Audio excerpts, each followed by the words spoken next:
नमस्कार दोस्तों, उत्कर्ष ऐप में आपका हार्दिक स्वागत, अभिनंदन। दोस्तों, हम राजस्थान की कला और संस्कृति के लिए आज एक नया टॉपिक आरंभ करने जा रहे हैं जिसका नाम है राजस्थानी साहित्य। तो देखिएगा,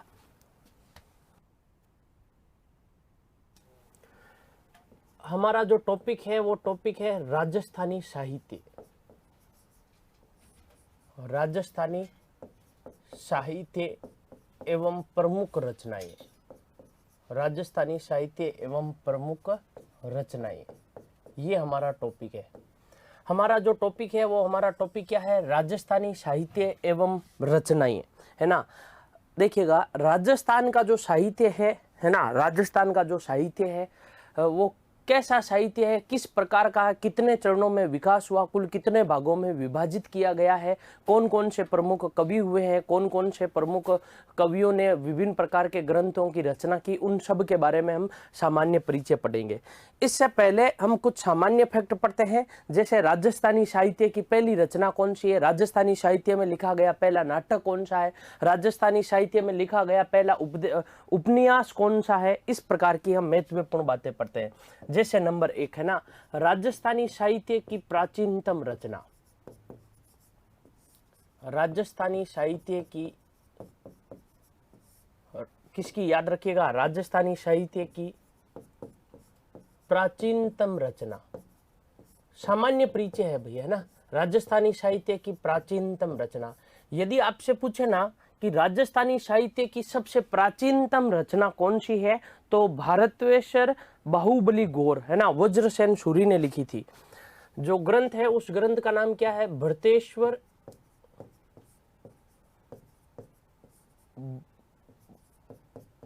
बाहुबली घोर। बाहुबली घोर, है ना। ये राजस्थानी साहित्य की, याद रखिएगा, सबसे प्राचीनतम रचना मानी जाती है। यदि आपसे पूछे ना राजस्थानी साहित्य की सबसे प्राचीनतम रचना कौन सी है, तो भारतेश्वर बाहुबली घोर, है ना। ये किसने लिखी थी? ये वज्रसेन सूरी के द्वारा लिखा गया ग्रंथ है ना। किसके द्वारा? वज्रसेन सूरी के द्वारा। वज्रसेन सूरी के द्वारा। किसके द्वारा ये ग्रंथ लिखा गया? तो इस ग्रंथ के जो लेखक है वो लेखक कौन है? याद रखिएगा, वज्रसेन सूरी इस ग्रंथ के लेखक है। ये ग्रंथ 1168 ईस्वी में लिखा गया था, है ना। भरत और बाहुबली के मध्य हुए युद्ध का वर्णन है। भाषा जो है वो भाषा मारू गुजर, है ना, भाषा है। 1168 ईस्वी का ये ग्रंथ है। इस ग्रंथ के बारे में यदि आपसे सामान्य जानकारी पूछे कि ये ग्रंथ कब का है, किसके बारे में लिखा गया, सन 1168 ईस्वी में रचित, है ना। ये ग्रंथ कब रचित है? सन 1168 ईस्वी में रचित है। इस ग्रंथ में क्या क्या मिलता है? तो याद रखिएगा, भरत वह बाहुबली के मध्य, भरत वह बाहुबली के मध्य हुए युद्ध का वर्णन, युद्ध का वर्णन, है ना। इस ग्रंथ में क्या क्या मिलता है या किसका उल्लेख है? तो याद रखिएगा, भरत और बाहुबली के मध्य हुए युद्ध का वर्णन है। दूसरा, यदि आपसे इस ग्रंथ के बारे में यह पूछ ले कि बताओ इस ग्रंथ की जो भाषा है वो भाषा कौन सी है, तो मारू गुजर भाषा है ना। मारू गुजर, इस ग्रंथ की जो भाषा है वो भाषा कौन सी है? मारू गुजर भाषा है। देखिएगा, इस ग्रंथ के बारे में याद रखिएगा, है ना। इस ग्रंथ के बारे में यदि आपसे पूछे राजस्थानी जो साहित्य है, इस राजस्थानी साहित्य की सबसे प्राचीनतम रचना कौन सी है, तो राजस्थानी साहित्य की सबसे प्राचीनतम जो रचना है वो भारतेश्वर बाहुबली गौर है, ये रचना है ना। इसके यदि आपसे पूछे कि बताओ इसके जो लेखक है वो लेखक कौन है? वज्रसेन सूरी, याद रखिएगा, है ना, वज्रसेन सूरी। वज्रसेन सूरी ने ये लगभग 12वीं शताब्दी में इस ग्रंथ की रचना की थी। ये रचना कब की गई थी? तो याद रखिएगा, 1168 ईस्वी में रचित ये ग्रंथ है। भरत और बाहुबली के मध्य जो युद्ध हुआ था उस युद्ध का इस ग्रंथ में क्या किया हुआ? वर्णन किया हुआ है। इसकी सबसे इंपॉर्टेंट भाषा पूछ ले तो याद रखिएगा, 8वीं से लेकर 12वीं शताब्दी तक राजस्थान में जो भाषा बोली जाती थी आपको पता हो तो 11वीं से लेकर 13वीं शताब्दी तक आपको पता हो तो राजस्थानी भाषा के अंतर्गत हमने ये पढ़ा था। राजस्थानी भाषा का जो चरण, विकास के जो चरण है वो कुल 4 4 चरण है, जिनमें पहला जो चरण है वो गुर्जर राजस्थानी है, आपको पता हो तो, है ना। उस समय जो भाषा बोली जाती थी वो मारू गुर्जर भाषा बोली जाती थी। तो याद रखिएगा, राजस्थानी साहित्य का सबसे प्राचीनतम ग्रंथ पूछे तो उस ग्रंथ का नाम क्या है, याद रखिएगा, भृतवेश्वर बाहुबली गौर है। इसी प्रकार यदि आपसे पूछे संवेद उल्लेख करने वाली या संवेद उल्लेख वाली प्रथम राजस्थानी रचना कौन सी है ना, संवेद या संवत उल्लेख वाली प्रथम राजस्थानी रचना,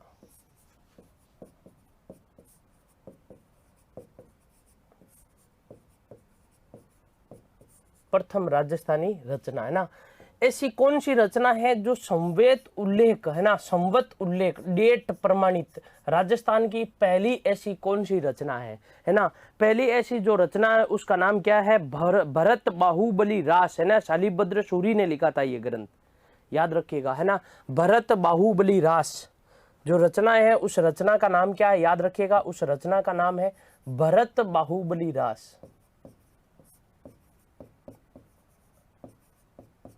भरत बाहुबली रास जो रचना है, उस रचना का नाम क्या है, याद रखिएगा, भरत बाहुबली रास। ये संवत उल्लेख करने वाली राजस्थान की पहली रचना है ना, राजस्थानी रचना है, सर्वप्रथम या प्रथम राजस्थानी रचना है।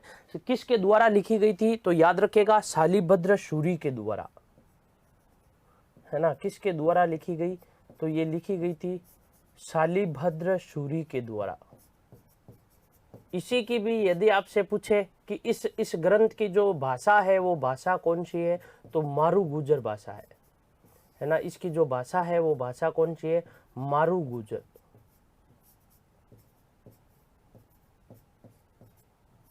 याद रखिएगा, जो भाषा है वो भाषा कौन सी है, मारू गुर्जर भाषा है।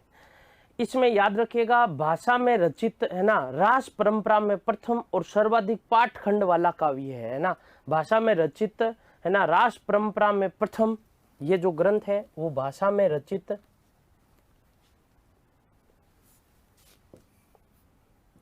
किसमें रचित, भाषा में रचित रास परंपरा, भाषा में रचित रास परंपरा में प्रथम, है ना। भाषा में रचित रास परंपरा में, है ना, प्रथम और सर्वाधिक पाठखंड वाला काव्य, और सर्वाधिक पाठखंड वाला काव्य, सर्वाधिक पाठखंड वाला काव्य जो ग्रंथ है, उस ग्रंथ का नाम क्या है, भरत बाहुबली रास। देखिएगा, हम दो रचनाएं पढ़ रहे हैं ना, हमने दो रचनाएं पढ़ी है। राजस्थानी साहित्य में प्रथम क्या है ना, प्रथम नाटक कौन सा, उपन्यास कौन सी है, कहानी कौन सी है, रचना कौन सी है, संवत उल्लेख करने वाली रचना कौन सी है, ये हम पहले सामान्य परिचय पढ़ रहे हैं।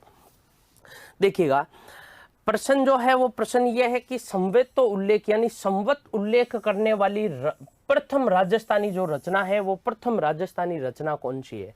प्रथम जो राजस्थानी रचना है वो प्रथम राजस्थानी रचना है भरत बाहुबली रास, है ना। प्रथम जो रचना है वो रचना कौन सी है, भरत बाहुबली रास।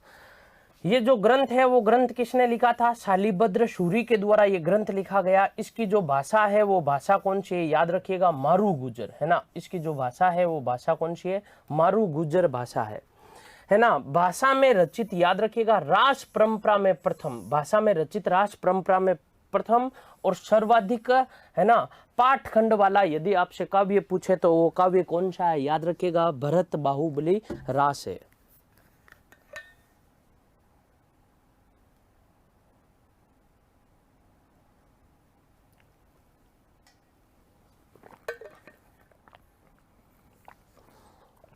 अब देखिएगा, ये दो हो गए। देखिएगा, इसके अलावा यदि हम पढ़े वचनिका जो शैली है, वचनिका शैली की प्रथम सशक्त रचना,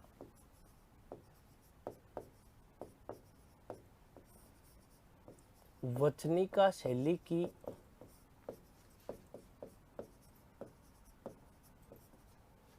प्रथम सशक्त रचना, है ना, प्रथम सशक्त रचना को किसकी याद रखिएगा, है ना, वचनिका शैली की प्रथम सशक्त रचना कौन सी है। आपने एक ग्रंथ का नाम सुना होगा, अचलदास खिंचीरी वचनिका, जो शिवदास गार्डन द्वारा लिखी गई। शिवदास गार्डन याद रखिएगा चारण जाति के कवि थे। आपको पता हो तो एक तो होता गद्य और एक होता पद्य। गद्य शैली में याद रखिएगा, गद्य शैली में चारण साहित्य की ये पहली रचना थी, जिसका नाम क्या था याद रखिएगा, अचलदास खिंचीरी वचनिका, है ना। ये याद रखिएगा, इस ग्रंथ को, है ना, वचनिका शैली की प्रथम सशक्त रचना भी माना जाता है। ग्रंथ का जो नाम है वो ग्रंथ का नाम क्या है, अचलदास खिंचीरी वचनिका, अचलदास खिंचीरी वचनिका।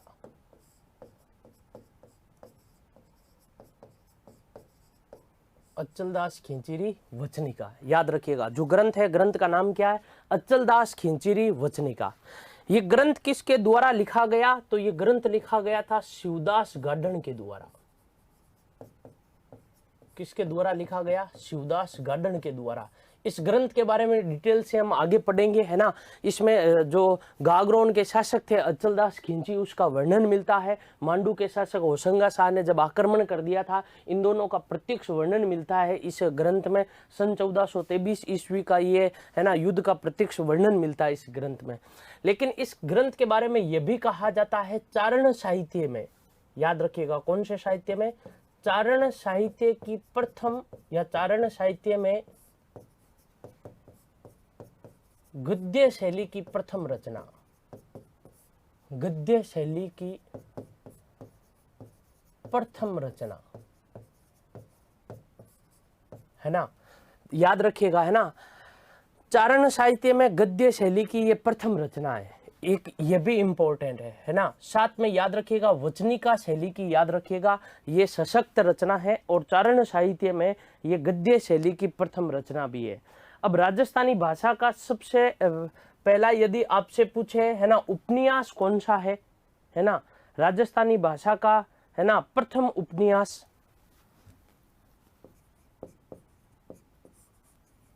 राजस्थानी भाषा का प्रथम उपन्यास कौन सा है, प्रथम उपन्यास कौन सा है, एक तो ये पूछे। और यदि दूसरा ये पूछ ले, राजस्थानी भाषा का,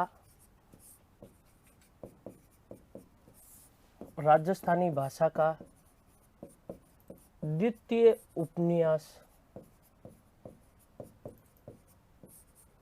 द्वितीय उपन्यास कौन सा है। एक तो ये पूछ ले राजस्थानी भाषा का प्रथम उपन्यास कौन सा है, और दूसरा पूछ ले राजस्थानी भाषा का दूसरा उपन्यास कौन सा है। पहला उपन्यास पूछे तो कनक सुंदर शिवचंद्र भरतिया द्वारा लिखा गया, और श्री नारायण अग्रवाल द्वारा दूसरा लिखा गया, जिसको क्या कहा जाता है, चाचा कहा जाता है। जो प्रथम है उस प्रथम का नाम क्या है, याद रखिएगा, कनक सागर। कौन सा सागर, कनक सागर। किसके द्वारा लिखा गया, तो याद रखिएगा शिवचंद्र भरतिया के द्वारा लिखा गया, शिवचंद्र भरतिया के द्वारा लिखा गया, है ना। किसके द्वारा लिखा गया, शिवचंद्र भरतिया के द्वारा लिखा गया। दूसरा उपन्यास पूछे तो दूसरा जो उपन्यास है उस उपन्यास का नाम क्या है, याद रखिएगा, चाचा। उपन्यास का जो नाम है वो उपन्यास का नाम क्या है, चाचा। किसके द्वारा लिखा गया ये उपन्यास, चाचा, तो याद रखिएगा चाचा जो उपन्यास है वो लिखा गया था श्री नारायण अग्रवाल के द्वारा।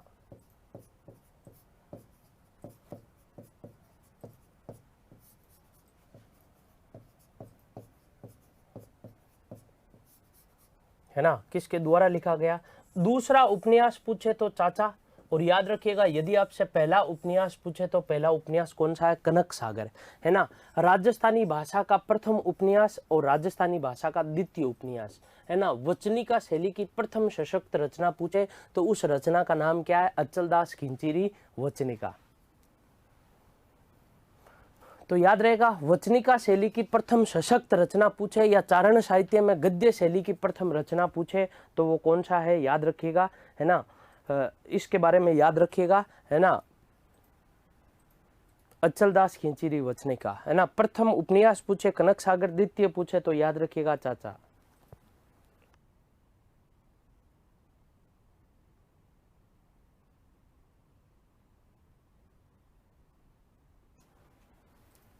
तो देखिएगा आगे, देखिएगा राजस्थानी, अभी अभी हमने ये पढ़ा था कि, है ना, राजस्थानी भाषा का प्रथम नाटक,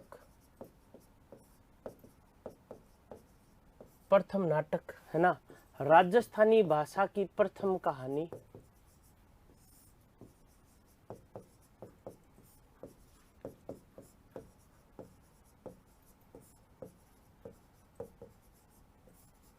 है ना, राजस्थानी भाषा की प्रथम कहानी, राजस्थानी भाषा का प्रथम नाटक, जो नाटक है वो केसर विलास, जो कहानी है विश्रांत प्रवास, है ना। नाटक जो है वो राजस्थानी भाषा का याद रखिएगा, जो नाटक है उस नाटक का नाम क्या है, केसर विलास, केसर विलास, है ना। और जो कहानी है विश्रांत प्रवास,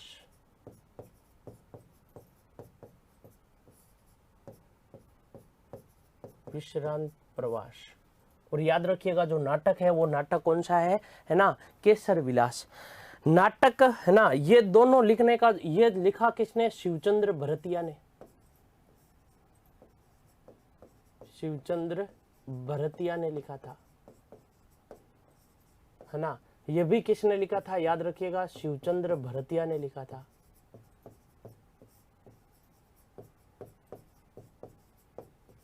किसने लिखा था, शिवचंद्र भरतिया ने। और अभी अभी हमने ये पढ़ा था कि, है ना, राजस्थानी भाषा का जो प्रथम उपन्यास था, है ना, कनक सागर, वो भी किसने लिखा था, शिवचंद्र भरतिया ने लिखा था। इस प्रकार याद रखिएगा, राजस्थानी भाषा का प्रथम उपन्यास, राजस्थानी भाषा का प्रथम नाटक और राजस्थानी भाषा की जो प्रथम कहानी है, वो ये तीनों लिखने का जो श्रेय दिया जाता है, वो श्रेय किसको दिया जाता है, शिवचंद्र भरतिया को दिया जाता है। तो शिवचंद्र भरतिया, है ना, राजस्थानी भाषा का प्रथम उपन्यास, राजस्थानी भाषा का प्रथम उपन्यास, है ना, प्रथम नाटक और प्रथम कहानी,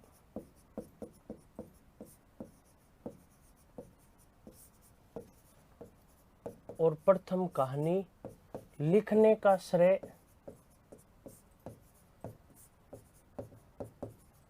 लिखने का श्रेय शिवचंद्र भरतिया को दिया जाता है।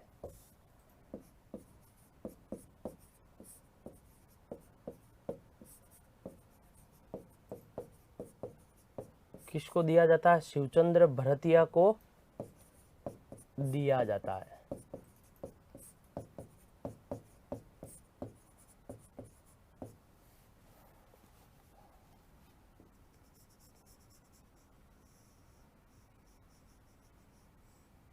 है ना। तो राजस्थानी भाषा का याद रखिएगा, है ना।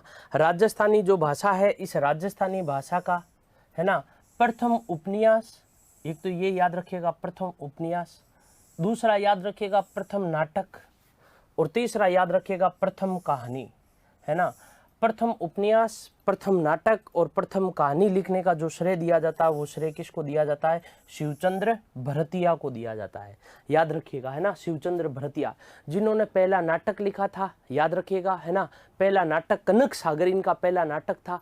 प्रथम जो नाटक है, प्रथम उपन्यास जो था वो कनक सागर, प्रथम जो नाटक है उसका नाम क्या है, केसर विलास, और प्रथम जो कहानी है उसका नाम क्या है, याद रखिएगा, विश्रांत प्रवास। ये जो तीनों लिखने का जो श्रेय दिया जाता है वो किसको दिया जाता है, याद रखिएगा, है ना, शिवचंद्र भरतिया को दिया जाता है ना। अब आगे देखिएगा, स्वतंत्रता के बाद, है ना, किसके बाद, याद रखिएगा, स्वतंत्रता के बाद या स्वतंत्रता के बाद के काल की प्रथम जो उपन्यास है स्वतंत्रता के बाद का, स्वतंत्रता काल के बाद का राजस्थानी भाषा का प्रथम उपन्यास कौन सा है ना, स्वतंत्रता काल के बाद का प्रथम। आबे पटकी जो श्रीलाल नथमल जोशी ने लिखा था, है ना, आबे पटकी, आबे पटकी। और आबे पटकी ये लिखा किसके द्वारा गया था, याद रखिएगा, श्रीलाल नथमल जोशी के द्वारा,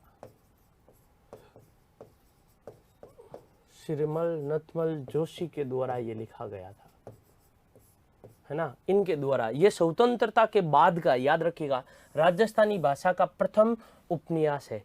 एक यदि आपसे पूछ ले आधुनिक राजस्थानी की प्रथम काव्य कृति, है ना, आधुनिक राजस्थानी भाषा की प्रथम काव्य कृति,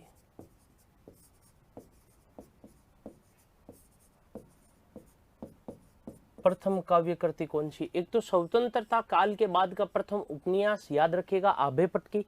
और आधुनिक राजस्थानी भाषा की प्रथम जो काव्य कृति है उसका नाम है बादली, या चंद्र सिंह बिरकाली के द्वारा लिखा गया था, है ना, बादली, चंद्र सिंह बिरकाली।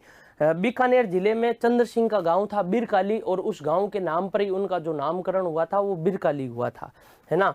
जो रचना है उस रचना का नाम क्या है, बादली, है ना, बादली। किसके द्वारा लिखी गई? तो ये बादली जो लिखी गई थी वो चंद्र सिंह बिरकाली के द्वारा लिखी गई थी।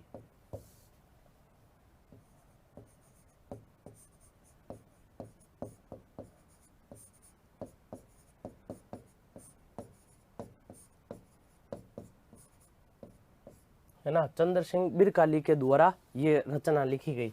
रचना का जो नाम है वो रचना का नाम क्या है, याद रखिएगा, बादली। एक जो रचना है उसका नाम क्या है, याद रखिएगा, आबे पटकी, है ना। रचना जो है उस रचना का नाम क्या है, आबे पटकी। स्वतंत्रता काल के बाद की राजस्थानी भाषा का, याद रखिएगा, प्रथम उपन्यास, वैसे प्रथम उपन्यास कनक सागर शिवचंद्र भरतिया के द्वारा लिखा गया। तो ये जो हमने पढ़ा ये याद रखिएगा, राजस्थानी भाषा में, राजस्थानी साहित्य में जो प्रथम स्थान रखने वाली जो प्रमुख रचनाएं हैं, चाहे वो प्रथम रचना हो राजस्थानी भाषा की, चाहे वो प्रथम उपन्यास हो, नाटक हो, कहानी हो, प्रथम काव्य कृति हो आधुनिक राजस्थानी भाषा की, ये हमने सामान्य परिचय पढ़ा है।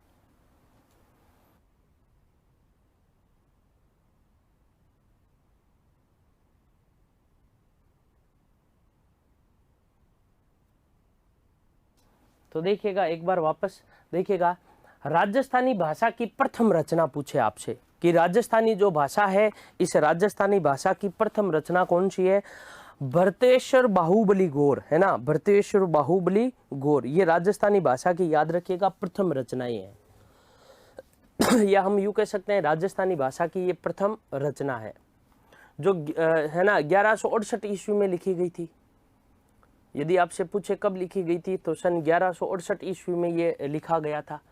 वज्रसेन सूरी ने इस ग्रंथ को लिखा था। भरत और बाहुबली के मध्य हुए युद्ध का वर्णन है। इसकी भाषा पूछे तो मारू गुजर भाषा है।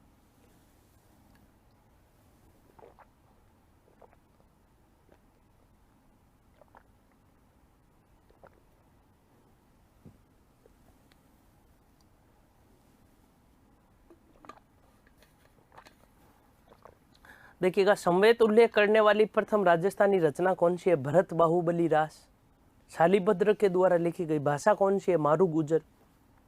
भाषा में रचित रास परंपरा में, याद रखिएगा, ये प्रथम और सर्वाधिक पाठ खंड वाला ये काव्य है।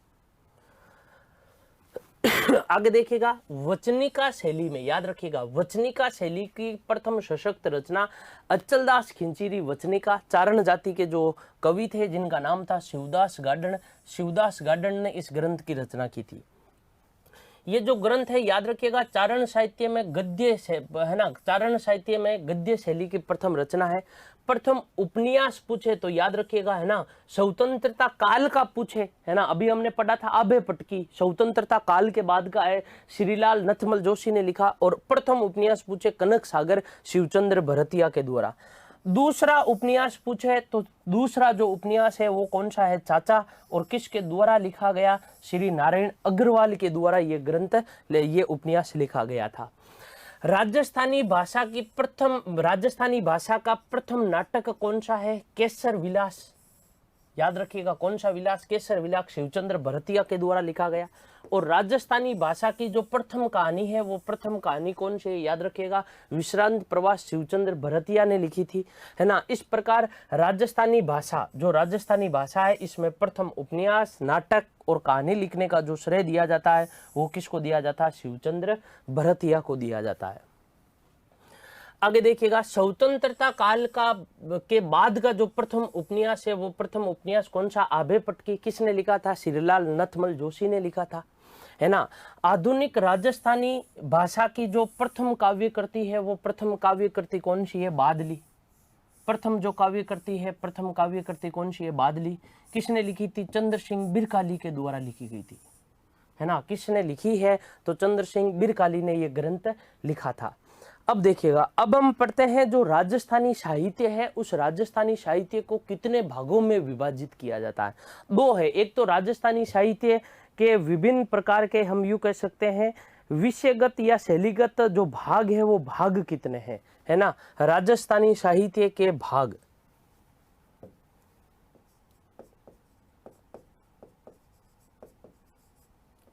राजस्थानी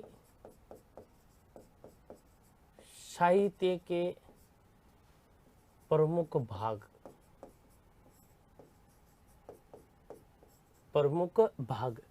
देखिएगा, राजस्थानी साहित्य के जो प्रमुख भाग है वो कुल 5 प्रमुख भाग है ना। शैली और विषयगत विभिन्नता के अनुसार इनको विभाजित किया गया है ना। एक जो है वो है जैन साहित्य, नंबर 1 जिसे हम बोलते हैं जैन साहित्य।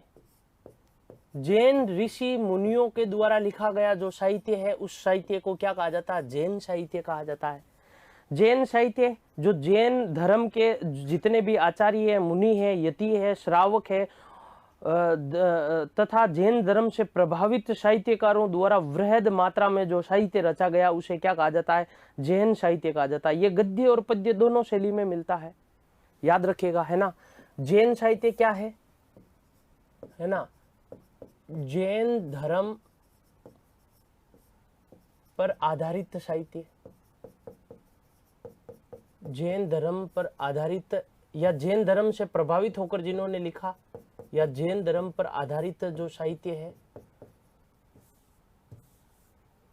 कौन से धर्म पर आधारित है, जैन धर्म पर आधारित जो साहित्य है उस साहित्य को किसने लिखा है, याद उस साहित्य को क्या कहा जाता है, जैन साहित्य।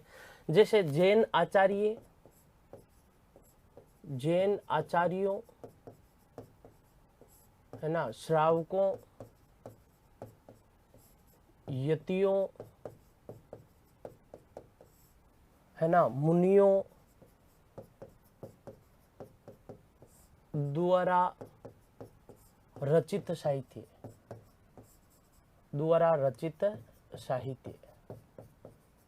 इनके द्वारा जो रचित साहित्य है उस साहित्य को क्या कहा जाता है, जैन साहित्य कहा जाता है। ये गद्य और पद्य दोनों शैली में मिलता है ना, गद्य और पद्य है ना, पद्य व गद्य, गद्य व पद्य शैली में रचित, गद्य व पद्य दोनों शैलियों में रचित ये ग्रंथ, ये साहित्य मिलता है। जो एक तो जो राजस्थानी साहित्य का जो भाग है वो राजस्थानी साहित्य का भाग क्या हो गया, याद रखिएगा जैन साहित्य।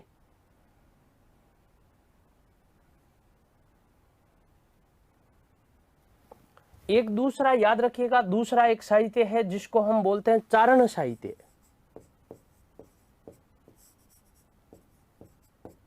कौन सा साहित्य, याद रखिएगा चारण साहित्य, चारण साहित्य। अब देखिएगा चारण साहित्य क्या है ना, चारण जाति के कवियों के द्वारा लिखा गया जो साहित्य है उसको क्या कहा जाता है? चारण साहित्य कहा जाता है ना। अधिकांश डिंगल भाषा में लिखा गया है। ये वीर रसात्मक काव्य कृति की प्रधानता देखने को मिलती है। मुख्य रूप से ये पद्य शैली में लिखा गया काव्य है ना, साहित्य है, चारण साहित्य। तो चारण जाति के कवियों के द्वारा लिखा गया साहित्य, चारण जाति के कवियों द्वारा लिखा गया साहित्य है ना। चारण जाति के कवियों के द्वारा लिखा गया जो साहित्य है उसको क्या कहते हैं? चारण साहित्य कहते हैं ना, है ना। अधिकांश पद्य शैली में, याद रखिएगा,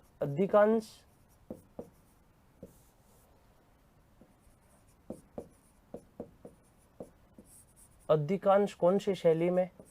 पद्य शैली में रचित काव्य, अधिकांश पद्य शैली में रचित। जो चारण साहित्य है वो चारण साहित्य अधिकांश कौन सी शैली में रचित है? याद रखिएगा, पद्य शैली में। अधिकांश, ऐसा नहीं है कि पूरा का पूरा 100%, 100% नहीं, अधिकांश 90% जो रचित है वो रचित कौन सी शैली में है? पद्य शैली में। यदि यहीं पर आपसे प्रश्न पूछे है ना गद्य शैली में, कौन सी शैली में? गद्य शैली में, गद्य शैली में चारण साहित्य की प्रथम रचना, चारण साहित्य की प्रथम रचना है ना, अचलदास खिंचीरी वचनिका है। अचलदास खिंचीरी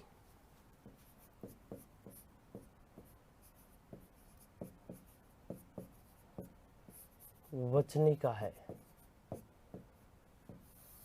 ना। कौन सी रचना है? याद रखिएगा, अचलदास खिंचीरी वचनिका है।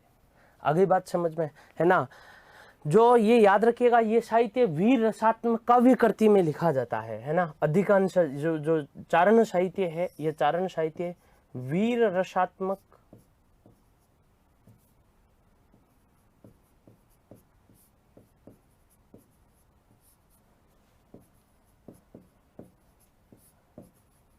काव्य कृति में रचित, वीर रसात्मक काव्य कृति में रचित जो साहित्य है उस साहित्य को क्या कहा जाता है? याद रखिएगा, चारण साहित्य है ना। चारण साहित्य या हम लिख सकते हैं अधिकांशतः, जो चारण साहित्य है वो अधिकांश है वीर रसात्मक काव्य कृति में रचित है।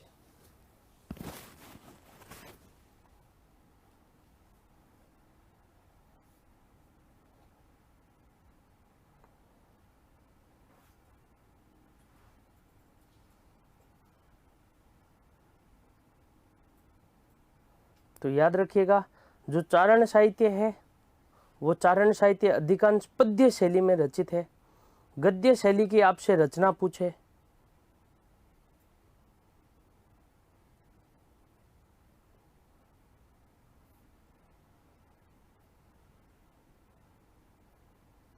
गद्य शैली की यदि आपसे रचना पूछे, चारण साहित्य की गद्य शैली की प्रथम रचना कौन सा है?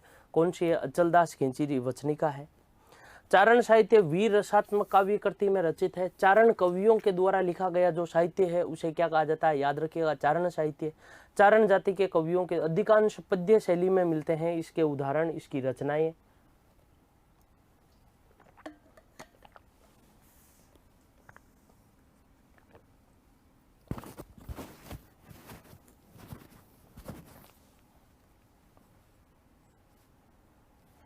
अब देखिएगा, दो तो ये हो गए।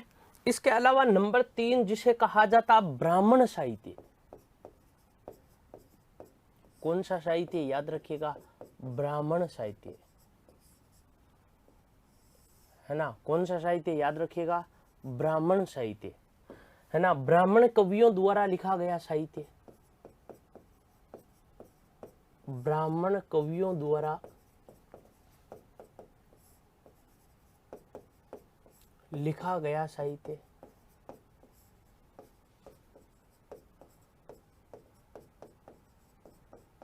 ब्राह्मण कवियों द्वारा लिखा गया जो साहित्य है उस साहित्य को क्या कहा जाता है, याद रखिएगा, ब्राह्मण साहित्य कहा जाता है। ब्राह्मण कवियों के द्वारा लिखा गया, जैसे याद रखिएगा कानड़ दे प्रबंध, बिसल देवरासो, रणमल छंद, है ना, ये प्रमुख उदाहरण है। इसके यदि आपसे प्रमुख उदाहरण पूछे, उदाहरण, प्रमुख उदाहरण, जैसे रणमल छंद श्रीधर व्यास ने लिखा था, रणमल छंद, है ना, बिसल देवरासो, बिसल देवरासो, हमीरायण,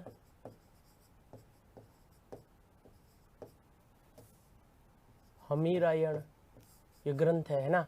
इसके अलावा कानड़ दे प्रबंध,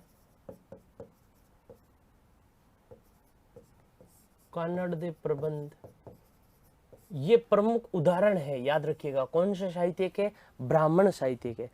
ब्राह्मण साहित्य हालांकि बहुत कम मात्रा में या बहुत अल्प मात्रा में उपलब्ध है। ब्राह्मण जो दरबारी रहते थे राजा महाराजाओं के दरबार में, इन्होंने याद रखिएगा राजा महाराजाओं के संदर्भ में जो काव्य लिखा था, जो साहित्य लिखा था, उस साहित्य को क्या कहा जाता है, ब्राह्मण साहित्य कहा जाता है। जैसे इस साहित्य में जो उदाहरण के तौर पर लिया जाता है, जैसे उदाहरण देखिएगा रणमल छंद, है ना, बिसल देवरासो, हमीरायण, है ना, कानड़ दे प्रबंध, ये मुख्य रूप से याद रखिएगा, है ना, इस साहित्य के उदाहरण है ना। इसके अलावा नंबर 4 पर जो साहित्य आता है उस साहित्य को कहा जाता संत साहित्य, है ना। कौन सा साहित्य, संत साहित्य। राजस्थान में कहा जाता, राजस्थान संतों की खान है ना, राजस्थान में संतों के द्वारा लिखा गया जो साहित्य है उस साहित्य को क्या कहा जाता है, याद रखिएगा, है ना, संत साहित्य कहा जाता है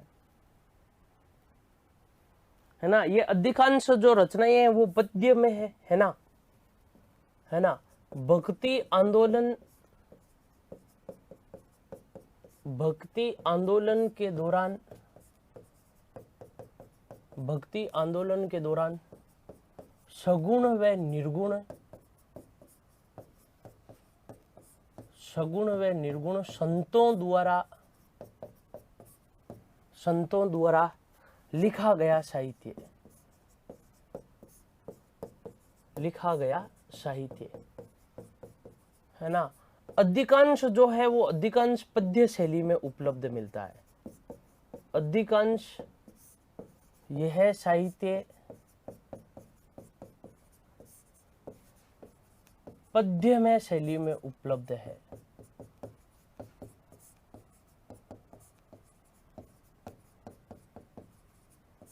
अधिकांश ये जो साहित्य है वो अधिकांश साहित्य कौन सी शैली में उपलब्ध है, याद रखिएगा। अधिकांश जो ये साहित्य है वो अधिकांश साहित्य कौन सी शैली में उपलब्ध है, पद्यमय शैली में उपलब्ध है। अधिकांश साहित्य कौन सा साहित्य, याद रखिएगा, संत साहित्य। ये जो संत साहित्य अधिकांश पद्यमय शैली में उपलब्ध है। नंबर 5 जिसे हम कहते हैं लोक साहित्य, है ना, सामान्य जन द्वारा प्रचलित लोक शैली में, या हम यूं कह सकते हैं लोक साहित्य, जिसमें लोक गाथाओं, लोक नाट्यों, प्रेम कहानियों, कहावतों, पहेलियों, गीतों के रूप में ये साहित्य विद्यमान है, जिसे लोक साहित्य कहते हैं, है ना। नंबर 5 जिसे हम क्या कहते हैं, लोक साहित्य। स्थानीय शैली में लिखा गया साहित्य, है ना, सामान्य लोगों के द्वारा स्थानीय शैली में लिखा गया साहित्य क्या कहलाता है, याद रखिएगा, लोक साहित्य, है ना। सामान्य या सामान्य जन लोगों के द्वारा लोक शैली में या स्थानीय शैली में, है ना, लोक शैली या स्थानीय शैली में रचित जो साहित्य है, रचित साहित्य,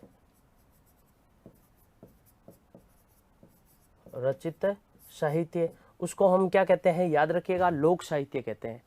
जैसे प्रेम कथाओं, है ना, लोक गाथाओं, जैसे लोक गाथाओं, है ना, प्रेम कहानियों, प्रेम कहानियों, है ना, कहावतों, लोक नाट्यों, लोक नाट्यों आदि के रूप में उपलब्ध, आदि के रूप में उपलब्ध, ये आदि के रूप में उपलब्ध है। इसको क्या कहा जाता है, याद रखिएगा, लोक साहित्य कहा जाता है। तो हमने जो लोक साहित्य पढ़ा है, उस लोक साहित्य के जो कुल भाग है वो कुल भाग कितने हैं, आपको ये याद रखना है ना।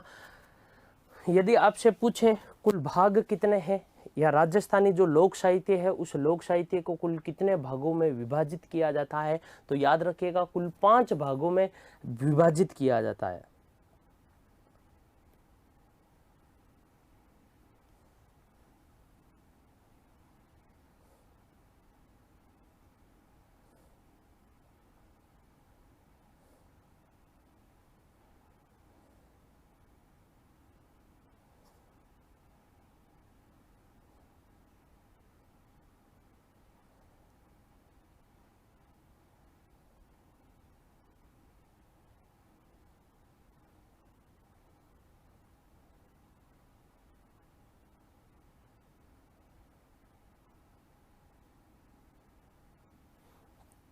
तो ये तो हो गई राजस्थानी साहित्य के जो प्रमुख भाग है वो प्रमुख भाग।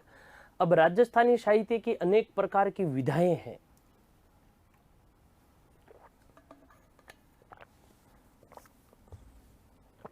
यह विधाएं हैं या राजस्थानी साहित्य की प्रमुख विशेषताएं हैं, है ना। राजस्थानी साहित्य की जो प्रमुख विधाएं हैं वो विधाएं कौन कौन सी है उनके बारे में अब पढ़ते हैं।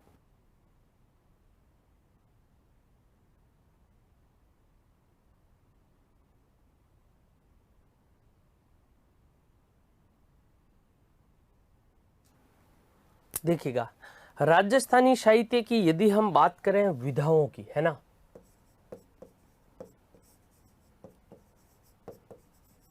राजस्थानी साहित्य की प्रमुख विधाएं,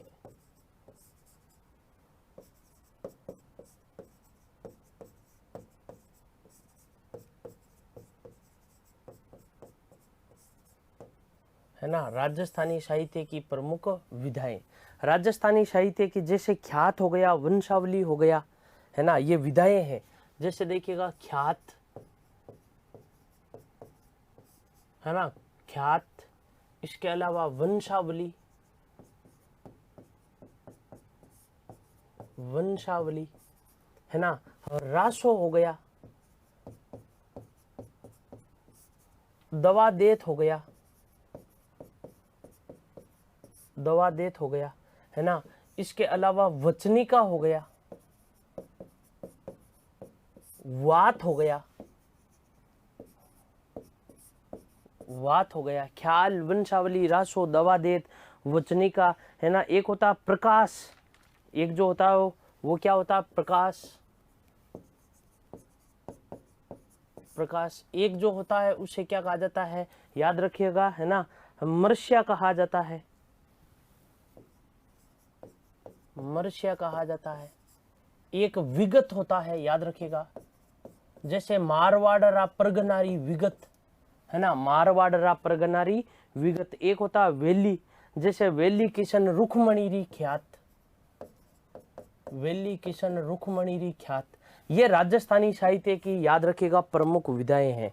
विधा का अर्थ होता है जिस स्टाइल में लिखा गया, है ना, जिस रीति या अलंकार में जो लिखा जाता है उसे विधा कहते हैं। जैसे याद रखिएगा, जैसे हो गया ख्याल, है ना, वंशावली, रासो, है ना। इनके अंतर्गत क्या क्या होता है, रासो, इसका अर्थ जैसे बिसल देव रासो, है ना, तो इसका अर्थ क्या होता है, जैसे देखिएगा वचनिका, है ना, जैसे देखिएगा वात, जैसे प्रकाश, जैसे देखिएगा मर्ष्या, है ना, विगत, है ना। इसी प्रकार से वेली, वेली किशन रुक्मणी ख्यात, ये राजस्थानी साहित्य की, याद रखिएगा, प्रमुख क्या है, विधाएं हैं।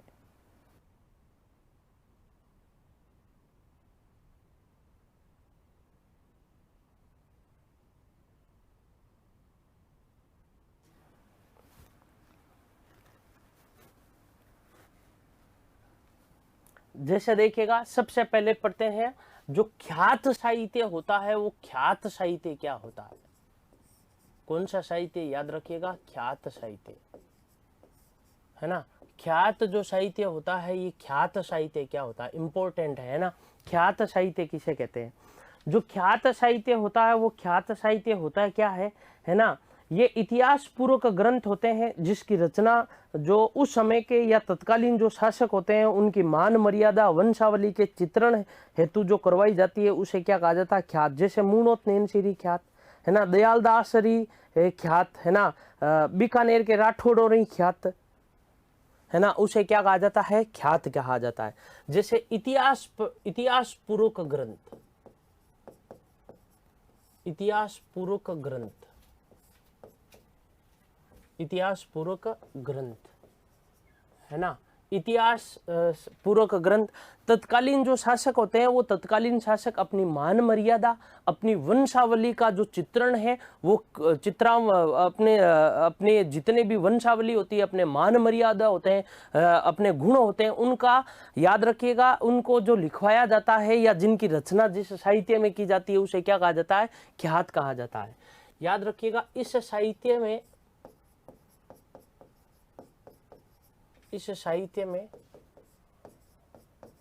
तत्कालीन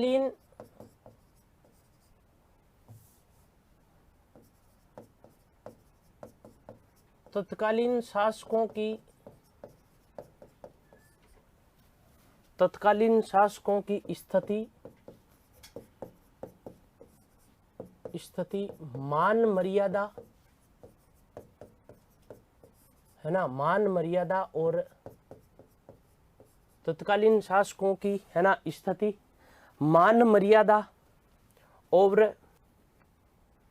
है ना, वंशावली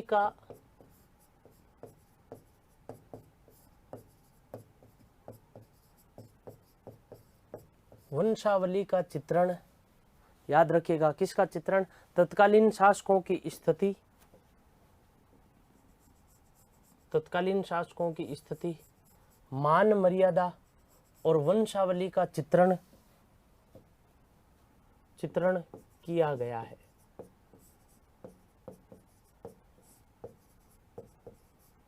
ना, चित्रण किया गया। कौन से साहित्य में? याद रखिएगा, ख्यात साहित्य में। यदि उदाहरण के तौर पर पढ़े तो जैसे एक मारवाड़ के एक कवि इतिहासकार हुए हैं जिनका नाम क्या था? मूणोत नैनशी, है ना। मूणोत नैनशी ने एक ग्रंथ लिखा था जिसमें मारवाड़ के शासकों की वंशावली मिलती है ना, मारवाड़ के शासकों का वर्णन मिलता है, और उस ग्रंथ का नाम क्या है? मूणोत नैनशीरी ख्यात। ग्रंथ का नाम क्या है? मूणोत नैनशीरी ख्यात, मूणोत नैनशीरी ख्यात, है ना, मूणोत नैनशीरी ख्यात, है ना। जैसे मूणोत नैनशीरी ख्यात है, इसमें मिलता क्या है? मारवाड़ के शासकों की वंशावली, मारवाड़ के शासकों की वंशावली मिलती है। इसमें मारवाड़ के शासकों की क्या मिलती है? याद रखिएगा, वंशावली मिलती है। ग्रंथ लिखा किसने? याद रखिएगा, मूणोत नैनशी ने लिखा। ग्रंथ का जो नाम है वो ग्रंथ का नाम क्या है? मूणोत नैनशीरी ख्यात। जैसे दयालदासरी ख्यात, दयालदासरी ख्यात, है ना, दयालदास, है ना, किसके द्वारा लिखा गया? दयालदास के द्वारा लिखा गया, है ना, दयालदासरी ख्यात,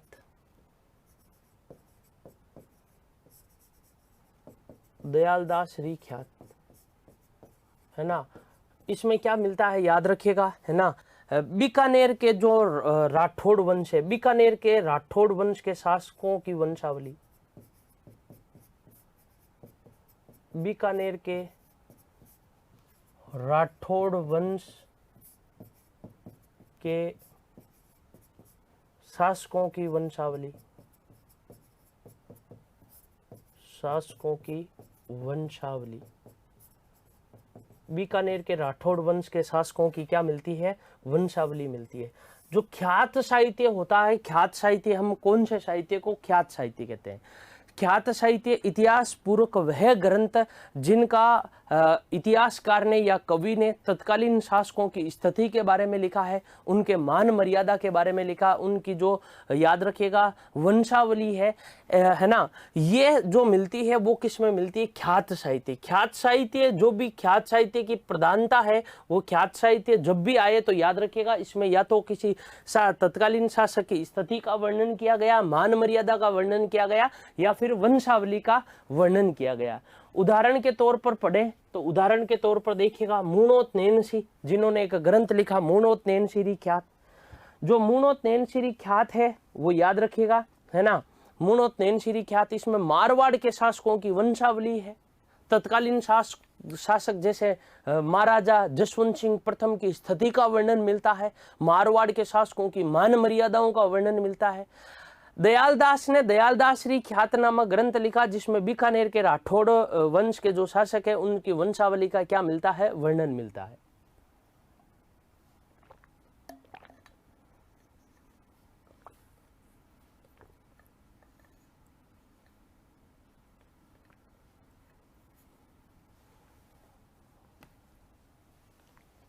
जैसे देखिएगा आगे अगला साहित्य, एक अगला साहित्य है जिसे कहा जाता वंशावली। क्या कहा जाता? वंशावली साहित्य।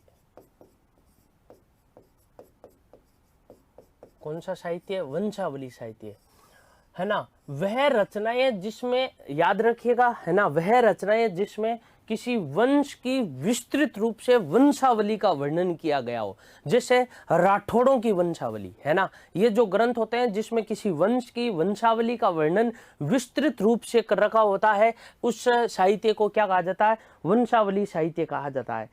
याद रखिएगा, है ना, जैसे राठौड़ों की वंशावली, राजपूतों की वंशावली, है ना, राजवंश की, है ना, किसी, है ना, राजवंश या वंश, राजवंश या वंश की वंशावली का विस्तृत रूप से, है ना, विस्तृत रूप से उल्लेख, है ना, विस्तृत रूप से जो उल्लेख कर रखा होता है उसको क्या कहा जाता है? याद रखिएगा, वंशावली कहा जाता है। उदाहरण के तौर पर पढ़े तो राठौड़ों की वंशावली,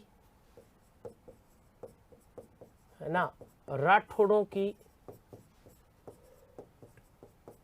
वंशावली, किसकी वंशावली? याद रखिएगा, राठौड़ों की वंशावली। जैसे याद रखिएगा राजपूतों की वंशावली,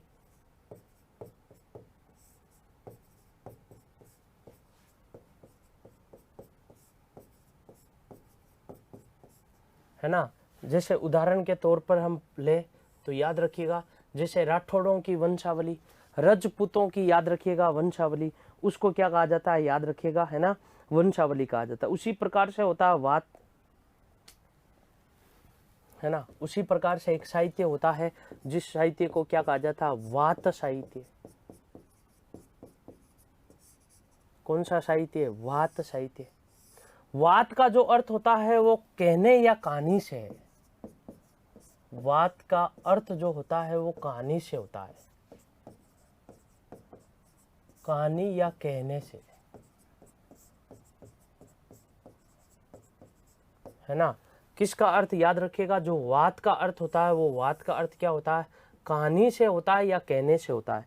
राजस्थान की जो लोक गाथाएं होती है, प्रेम कहानियां होती है ना, इसी प्रकार से जो लोक नाट्य होते हैं उनको कहने की जो विधाएं होती है या उनसे संबंधित जो साहित्य की विधाएं होती है, चाहे वो ऐतिहासिक हो, चाहे वो पौराणिक हो, चाहे वो प्रेम परक हो, चाहे वो काल्पनिक, है ना, कथानकों पर आधारित हो, उसको क्या कहा जाता है? याद रखिएगा, वात कहा जाता है।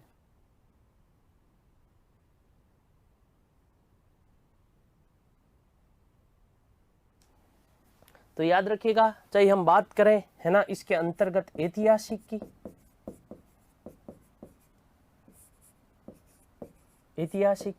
चाहे हम बात करें पौराणिकता की, चाहे हम बात करें प्रेम परख की, है ना, प्रेम परक लोक गाथाओं का वर्णन, लोक गाथाओं का वर्णन याद रखिएगा, जिसमें मिलता है उसको क्या कहा जाता है, वात साहित्य कहा जाता है। एक जो होती है उसको क्या कहा जाता है, वंशावली साहित्य कहा जाता है। तो ये याद रखिएगा, राजस्थानी जो साहित्य है वो राजस्थानी साहित्य की प्रमुख विधाएं हैं।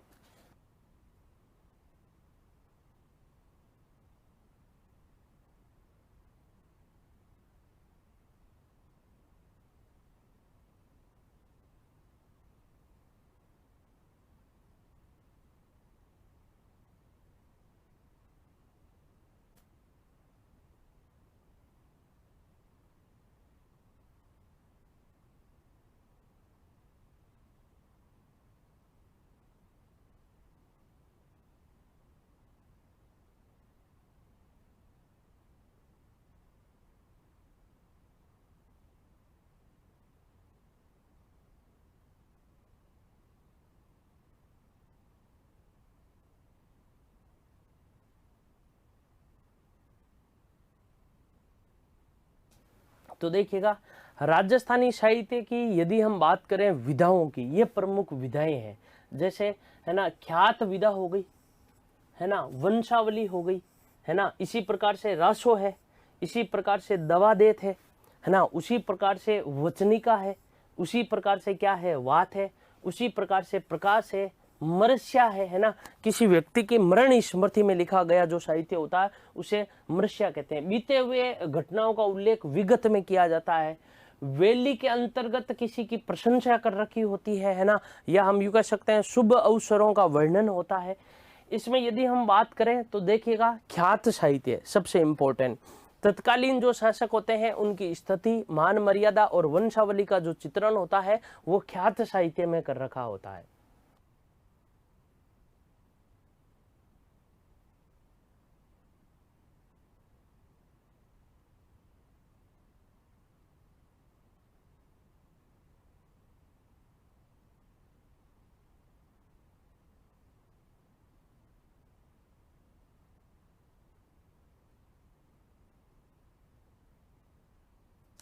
जैसे इसमें उदाहरण के तौर पर समझे तो मूणो तेन श्री ख्यात, दयालदास श्री ख्यात, इस प्रकार के ग्रंथ है। उसी प्रकार से देखिएगा वंशावली, जिसमें किसी राजवंश या याद रखिएगा वंश की वंशावली का विस्तृत रूप से जो वर्णन कर रखा होता है उसको क्या कहा जाता है, वंशावली। उदाहरण के तौर पर पढ़े तो जैसे राठौड़ों की वंशावली, है ना, इसी प्रकार से जैसे रजपूतों की क्या हो गई, वंशावली हो गई। वात साहित्य, वात का जो अर्थ होता है वो वात का अर्थ कहानी या कहने से होता है। याद रखिएगा, वात का जो अर्थ होता है वो वात का अर्थ किससे होता है, कहानी या कहने से होता है। जैसे ऐतिहासिक, पौराणिक या प्रेम परक कथाओं का जो वर्णन जिस साहित्य में कर रखा होता है उस साहित्य को क्या कहा जाता है, वात साहित्य कहा जाता है।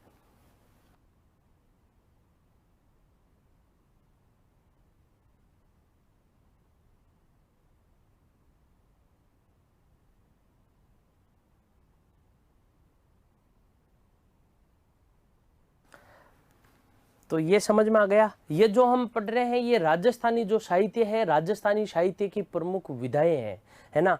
बाकी की जो विधाएं हैं वो नेक्स्ट क्लास में पढ़ेंगे। इस क्लास में याद रखिएगा हमने सामान्य परिचय पढ़ा है, राजस्थान की कौन सी रचना ये प्रथम है ना, चाहे हम बात नाटक की करें, चाहे कहानी की करें, चाहे उपन्यास की करें। इसके अलावा राजस्थानी साहित्य को कितने भागों में विभाजित किया जाता है ना, जैसे चारण साहित्य हो गया, है ना, उसी प्रकार से लोक साहित्य हो गया, संत साहित्य हो गया, है ना, जैन साहित्य हो गया। ये राजस्थानी जो साहित्य है वो राजस्थानी साहित्य के 5 भाग हैं। दूसरा था राजस्थानी साहित्य की विधाएं। राजस्थानी साहित्य की जो प्रमुख विधाएं हैं उसमें हमने 3 विधाओं के बारे में पढ़ा है। जो आगे की विधाएं हैं वो हम नेक्स्ट क्लास में पढ़ेंगे। तब तक के लिए नमस्कार।